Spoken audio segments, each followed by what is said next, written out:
Hello my friend, in this video I will discuss with you how to find the consistency of the system of linear equations. This is the topic of matrix linear algebra. So इस video में हम देखेंगे कि कैसे equations की consistency find out करते हैं कि कोई आपको 3 इक्वेशन दी गई होंगी, सिस्टम दिया होगा लीनियर इक्वेशंस का, तो उसमें आपको बताना होगा कि इनके पास सॉल्यूशन है या नहीं है। ओके, कि अगर सॉल्यूशन है तो यूनिक है या इनफाइनाइट सॉल्यूशंस हैं, इन सब के बारे में आपको क्या करना होगा, डिस्कस करना होगा। तो before discussion I want to give my introduction. So my name is Gurveer Singh, B Tech in mechanical engineering, GATE 2021 qualified, intern in semi foundation. Okay, so अब देखते हैं अपना टॉपिक जो है कंसिस्टेंसी कैसे फाइंड आउट करनी है।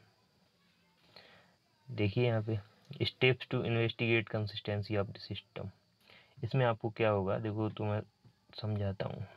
बेसिक पे जाइए, बस थ्योरी से क्वेश्चन लगने चाहिए और थ्योरी से कोई ज़्यादा मतलब है नहीं।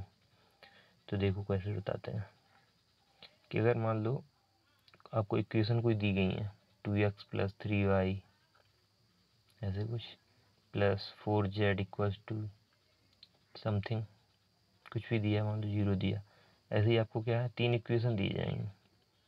ओके, यहाँ पे 4 3, यहाँ पे कुछ और दे दिया, जैसे मान लो 3x + 4y + z equals to 0, 2x + 3y + z equals to 0, z equals to 3।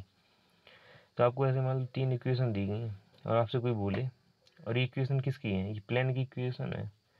अगर आपको कोई बोले कि इनके सॉल्यूशन है या नहीं है, एक्स वाई जेड की वैल्यू फाइंड आउट कर सकते हो या नहीं कर सकते हो, तो एक तो होगा कि नो, तो इसका कोई सॉल्यूशन नहीं है।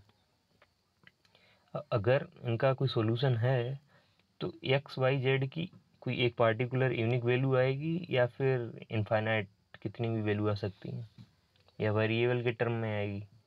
तो वेरिएबल क्या है, वेरी करेगा ना, तो इससे क्या है कि मोर देन 1 वैल्यू आ सकती है। तो आपको यही देखना है यहाँ पे कि मोर देन 1 आएगी या यूनिक है या कोई सॉल्यूशन नहीं है। तो इसका देखो फंडा तो इसके बहुत हैं, आपने 12th में भी पढ़ा होगा कि कैसे फाइंड आउट करते हैं। उसमें क्या डिटर्मिनेंट मेथड से बताते हैं कि डिटर्मिनेंट 0 है, सिंगुलर होगा, नॉन सिंगुलर होगा, तो क्रैमर रूल से फाइंड आउट करते थे। लेकिन यहाँ पे क्या है, मैं आपको बताऊंगा कि अभी इस वीडियो से पहले मैंने एक वीडियो बनाया था, उसमें मैंने बताया था कि रैंक कैसे फाइंड आउट करते हैं, रैंक की प्रॉपर्टीज़ क्या होती हैं। तो रैंक के बेसिस पे आपको बताऊंगा कि यहाँ पे कोई जो जो सिस्टम दिया गया है लीनियर इक्वेशंस का, वो कंसिस्टेंट है या नहीं है। ओके, तो ये चीज़ देखिए यहाँ पे। तो इसके लिए क्या है, देखो सबसे पहले तो क्या करना है, जो आपको ये इक्वेशन दी गई है ना, इसको ही पहले थोड़ा ऐसे फॉर्म में लिख लेना है। कैसे, जैसे देखिए आपको क्या करना है, आपको ax = v के टर्म में लिख लेना है। v क्या है, देखो देखो देखो देखो, मैं जनरल इक्वेशन से बताता हूँ आपको, नहीं तो समझने में दिक्कत होगी थोड़ी। a11 okay x + a12 y + a13 z equals to b1, थोड़ी देर के लिए a21 x a22 y + a23 z equals to b2, a31 x + a32 y + a33 z equals to v3। ये देखिए, ये क्या है, आपका एक सिस्टम ऑफ लीनियर इक्वेशंस दिया गया है, और मैंने आपको बोला कि ax = v में कन्वर्ट करना। तो यहाँ पे ए क्या होगा, ए मैट्रिक्स है एक, जिसके जो एलिमेंट्स होंगे ना, वो ये कॉफिशिएंट है एक्स वाई जेड के तीनों इक्वेशंस में वो हो जाएंगे। जैसे मान लो a11 a12 a13 ऐसे dot dot dot dot dot dot dot dot. Okay, और एक एक्स, ये x1 x2 x3, ये क्या है, ये हमारे क्या है, सॉल्यूशन है, या मतलब x1 x2 x3 की जगह हम कर लेते हैं x y और z। ओके, देखिए, और b क्या है, ये b1 b2 b3 ये कोफिशिएंट है। तो इसको ऐसे टर्म में अगर लिख लेंगे मैट्रिक्स के टर्म में, ax इक्वल टू b के टर्म में, तो कोई दिक्कत तो है नहीं।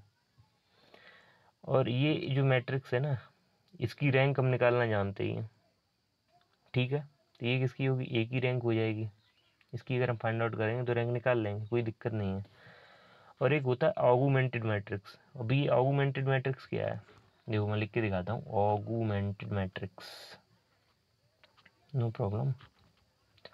ऑगुमेंटेड मैट्रिक्स, ऑगुमेंटेड बहुत इंपॉर्टेंट है, मैट्रिक्स याद रखना भाई। ऑगुमेंटेड मैट्रिक्स ये क्या है, जो ए वाला मैट्रिक्स था, ओके, उसमें क्या थे, एग्जाम्पल में क्या लिया था मैं, ये 3 कॉलम और 3 रो, ये था इतना।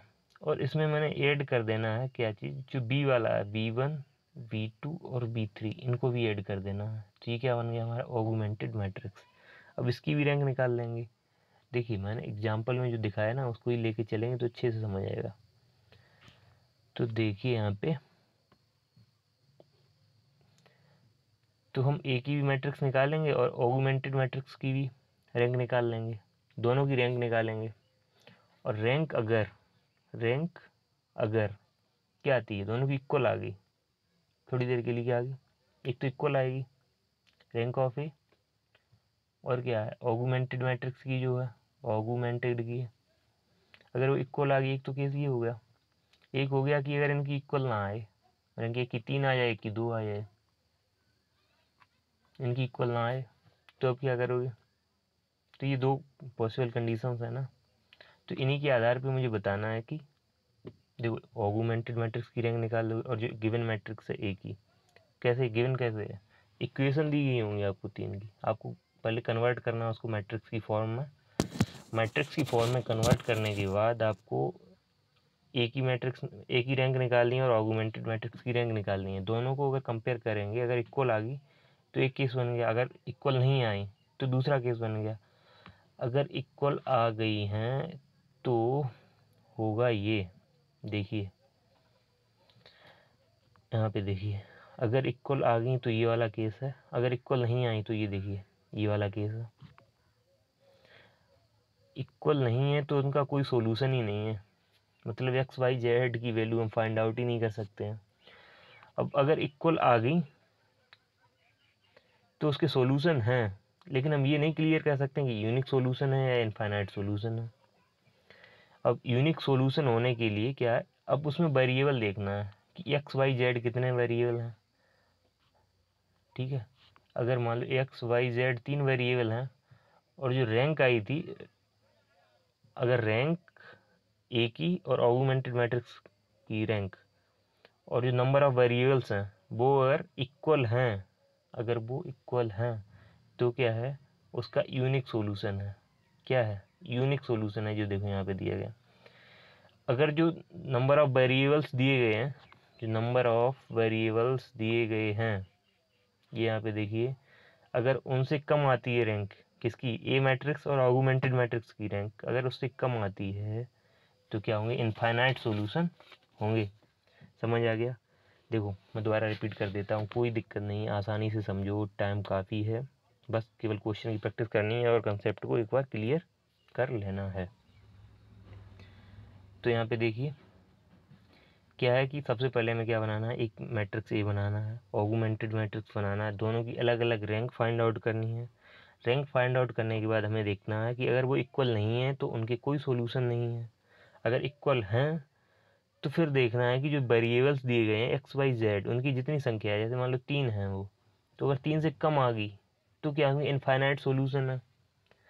अगर 3 की इक्वल आ गई, मतलब number of variables augmented matrix और एक मैट्रिक्स की रैंक अगर इक्वल है तो क्या है, उसका एक यूनिक सॉल्यूशन है। अब देखिए मैं एक आपके साथ क्वेश्चन डिस्कस करना चाहता हूँ, ठीक है। तो उसमें यही पूछा गया है कि इजी क्वेश्चन है, कुछ ज़्यादा खास है नहीं। तो उसमें देखिए क्वेश्चन पहले तो आपको लिख लेता हूँ। यहाँ पे क्या था क्वेश्चन हमारा ये है कि हमें दिया गया है x plus 2y plus z equals to 6, 2x plus y plus 2z equals to 6, x plus y plus z equals to 5। Okay, तो अब मुझे इसमें क्या करना है? सिंपल है, सिंपल, बिल्कुल सिंपल। इसमें क्या करना है, हमें मैट्रिक्स ए बनाना है। ए क्या बनेगा, इसका कोफिशिएंट 1 है तो 1, इसका 2 है, ये क्या 1 2 1 2, इसका भी नीचे वाले का 1 1 1। ओके, और ये हमारा हो गया एक्स वाई जेड। ओके, कोई दिक्कत नहीं होनी चाहिए मुझे लग रहा है। अब हम इक्वल करेंगे किसके, 6 6 5, किसके करेंगे 6 6 5। तो ये हमारा ए हो गया मैट्रिक्स। और ऑगुमेंटेड मैट्रिक्स कैसे बनेगा, ऑगुमेंटेड मैट्रिक्स बनेगा, इन दोनों को मैच कर दीजिए, ए को और ये बी को, इसको एक्स बोलते हैं। तो ये बन गया 1 2 1 2 1 2 1 1 1, और ये लाइन यहाँ पे खींच दीजिए 6 6 5। ये क्या है, हमारा ऑगुमेंटेड मैट्रिक्स है। इसकी रैंक फाइंड आउट कर लेंगे। रैंक फाइंड आउट करने का मैंने तरीका बताया ये आपको। तो इसकी रैंक फाइंड आउट करने के बाद हमें इसकी ऑगुमेंटेड मैट्रिक्स की रैंक निकालनी है। इसकी तो थोड़ा दिक्कत आएगी रैंक निकालने में, दिक्कत कुछ नहीं आएगी। पहले तो इसका देख लीजिए आप, ऑर्डर क्या है, इसका ऑर्डर क्या है 3x4 है।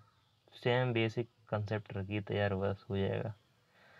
इसका ऑर्डर क्या है 3x4 है, तो इसकी मैक्सिमम रैंक कितनी जा सकती है, 3 जा सकती है। ठीक है, इसकी क्या जा सकती है मैक्सिमम रैंक, 3 से ज़्यादा होगी नहीं रैंक कभी इसकी। तो इसके लिए हमें क्या करना है, देखो मैंने एक आपको कॉन्सेप्ट बताया था कि एलिमेंट्री ट्रांसफॉर्मेशन अगर हम इसका करते जाएंगे तो कोई रैंक पे इफेक्ट आने वाला है नहीं। और हमें एलिमेंट्री ट्रांसफॉर्मेशन करने के बाद क्या करना है, एक ऐसा मैट्रिक्स बना लेना जिसकी हमें रैंक दिखने लगे आसानी से। मीन्स क्या है कि 0 0 उसमें आ जाए। तो इसमें मैं क्या करता हूँ कि 2 एलिमेंट्री ट्रांसफॉर्मेशन लगाऊंगा। एक क्या लगाऊंगा, R2, मतलब जो R2 ये है, -2R1।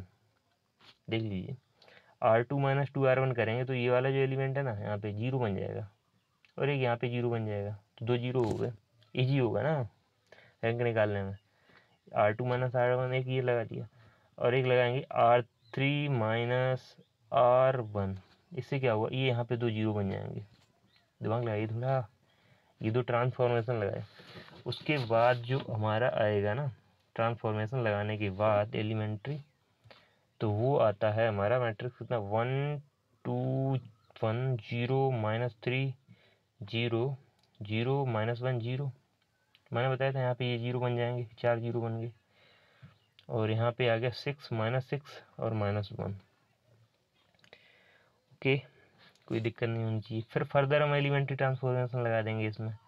इसमें क्या लगा सकते हैं एलिमेंट्री ट्रांसफॉर्मेशन, हमें क्या करना है यार, इसको 0 बनाना है। इसको अगर 0 बन गया तो मुझे दिखने लगेगा कि ये इसकी रैंक 2 है। इसको करने के लिए क्या करेंगे, R3 में माइनस कर देंगे क्या, 1/3 ऑफ R2। उसके बाद जो आएगा ना, उसके बाद फिर तो मुझे दिखना स्टार्ट ही हो जाएगा कि इसकी रैंक कितनी है, एक ही। उसके बाद आया हमारा 1 2 1 0 -3 0 0 0 0, ये बन गया। तो इसकी रैंक क्या होगी, 2 हो गई, एक ही तो। लेकिन हमें अभी ऑगुमेंटेड इधर भी था ना, तो इसकी आ जाती 6 -6 और 1 यहाँ पे। अब इसकी क्या मुझे निकालनी है, रैंक निकालनी है। तो इसमें देखिए, तो मैंने बताया 3 से ज़्यादा होंगी नहीं, क्योंकि 3x4 है। 3 से ज़्यादा तो मैं रैंक होगी, होने वाली ही नहीं है, कभी नहीं होगी ना। तो अब क्या है कि इसमें 3x3 के कितने मैट्रिक्स बनेंगे, इसको पहले लीव करो। तो ये आ गया 3x3 का। अब अगर हम इसको देखते हैं ना, तो ये क्या है, नॉन जीरो है, हमारा नॉन जीरो है 3x3 का। तो इसका मतलब क्या, एटलीस्ट 1 मिल गया ना 3x3 का। तो इसकी रैंक कितनी होगी ऑगुमेंटेड की, इसकी होगी भैया ऑगुमेंटेड मैट्रिक्स की रैंक 3। और जो ये है भैया तुम्हारा ए, उसकी रैंक है, जो ए है उसकी रैंक आ गई 2, क्योंकि आपने 3 0 बना लिए हैं। तो ए की रैंक तो है 2 और ऑगमेंटेड की है 3, तो ये क्या सेम है? नहीं है ना सेम, तो इसका क्या हो गया? No solution means inconsistent, no solution inconsistent है सिस्टम। टेंटीगेट 2003 का क्वेश्चन है, शायद मैकेनिकल में पूछा गया था, वो मैंने आपको एग्जांपल दिया। तो इसका कोई सॉल्यूशन नहीं है क्योंकि ऑगमेंटेड मैट्रिक्स है, उसकी दोनों की रैंक डिफरेंट है। Okay, so thanks for watching the video. ऐसे ही वीडियो मैं आपके लिए बनाता रहूँगा। अगर कोई डाउट क्वेरी कुछ भी है तो मेरा व्हाट्सएप नंबर आपको दिया गया है डिस्क्रिप्शन बॉक्स में, वहाँ पे जाइए, क्वेश्चन पूछिए। स्टडी मटेरियल चाहिए तो मैं आपको प्रोवाइड कराऊंगा, हर चीज़ उपलब्ध है। अब बस कांटेक्ट कीजिए और शेयर कीजिए, सब्सक्राइब कीजिए चैनल को बस। Okay, thank you for watching the video.